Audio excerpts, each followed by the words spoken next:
Thank you so much for joining me for another installment of our horror series. Today we're going to Morocco. We have all heard stories of haunted houses or places where malevolent spirits linger, whispering their sorrows and secrets to anyone who dares listen. But today's tale takes us beyond the realm of mere ghosts. It plunges us into the chilling embrace of the supernatural, where ancient magic and malevolent entities intertwine to create a horrifying symphony of fear and despair.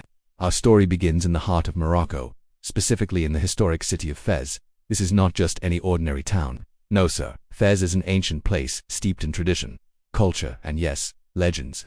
Legends of magic, tales of genies, elemental beings of immense power that dwell in our world but on a plane just beyond our perception. They are capricious, often malevolent, and sometimes they choose to reveal themselves to unsuspecting mortals like us. Now, nestled within the labyrinthine alleys of Fez's Old Medina is a house that stands out not because of its architecture or history, but because of the chilling reputation it has earned over the years. They say this house is cursed. And what's more, it is rumored to be a gateway to another dimension, a portal to a realm from which evil things can creep through. Why? Because this house is believed to be the home of a particularly nasty genie. You see, genies are not all fun and games. They're not your average neighborhood gremlin. No, these beings are powerful. They're unpredictable and they don't take kindly to intruders. If you mess with them, they might just decide to mess with you, possibly in ways you never imagined. A young man named Amin finds himself drawn to this very house. Now Amin is not your typical young lad. Oh no, he's a skeptic. He's a modern thinker who scoffs at superstition and folklore. For him, there's nothing scarier than a good horror movie. So when his friends warned him about the house, he just laughed it off as a bunch of superstitious nonsense. But you know what they say, curiosity killed the cat. And Amin was about to find out just how true that saying is. One night after a long day of studying, Amin finds himself walking past the infamous house.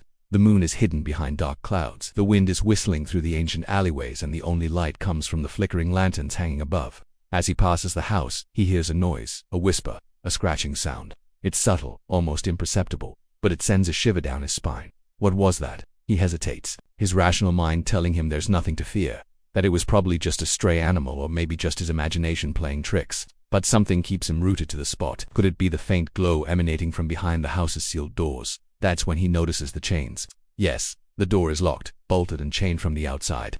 And yet there's that glow, like a beacon in the darkness. It's beckoning to him, calling out to him, and before he knows it, he's reaching out to push the door open.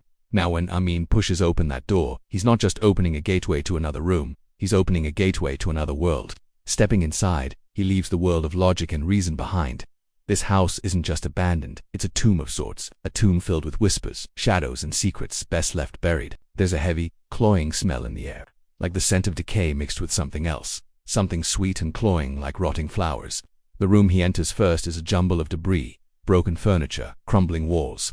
It's as if the house itself is collapsing in on itself, mirroring the descent into chaos that's about to befall Amin.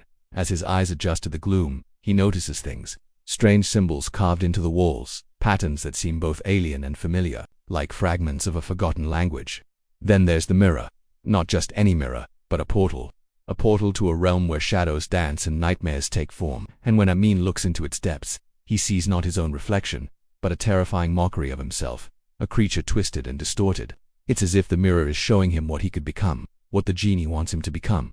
And then the whispers start. They come from everywhere and nowhere, slithering into his ears like venomous serpents. They hiss and they taunt, reveling in his fear.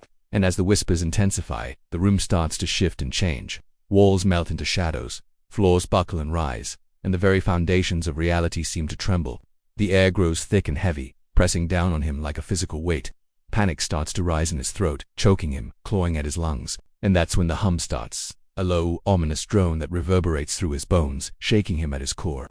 It's the sound of power being unleashed, of ancient magic awakening, and as the hum builds, the mirror in the corner shimmers, ripples spreading outwards like disturbed water.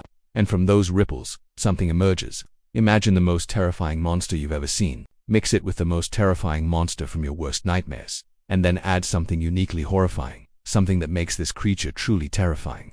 Imagine the chill of a winter's night crawling up your spine, the dread of a nightmare seeping into your waking hours. Now picture that monster stepping out of the mirror and into your reality. Picture its eyes, burning with otherworldly fire, staring directly into your soul. Feel the oppressive weight of its presence crushing the air from your lungs. Hear the rasping sound of its otherworldly voice echoing in your ears, promising torment and pain. That's what Amin sees. That's what Amin experiences. In the face of this unimaginable horror, Amin reacts like any normal person would. He turns and runs, stumbling through the shifting, disorienting rooms, desperately seeking an escape. But the house seems to stretch and twist, mocking his plight. The whispers grow louder, more insistent, urging him on, driving him deeper into its nightmarish embrace. Each step he takes is a gamble, each breath a torment. Finally, he finds the door, the one that he came in through, the one that seems to be his only hope for salvation. But when he reaches for it, it's not there. The door has vanished, leaving him trapped in this realm of chaos and despair. He's at the mercy of the genie, of the elemental being that has manifested from the depths of this cursed house.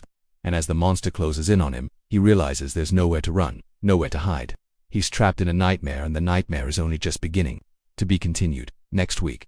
Thank you so much for watching. Please remember to leave a like if you enjoyed this story. Thank you again for joining me for another episode in our horror series. I hope you enjoyed this terrifying tale of suspense and supernatural horror. Don't forget to subscribe if you haven't already. Your support means everything to me, and I'll see you next time for another spine-chilling adventure. Until then, stay safe, keep thinking, and dare to dream your wildest dreams. Thanks for watching.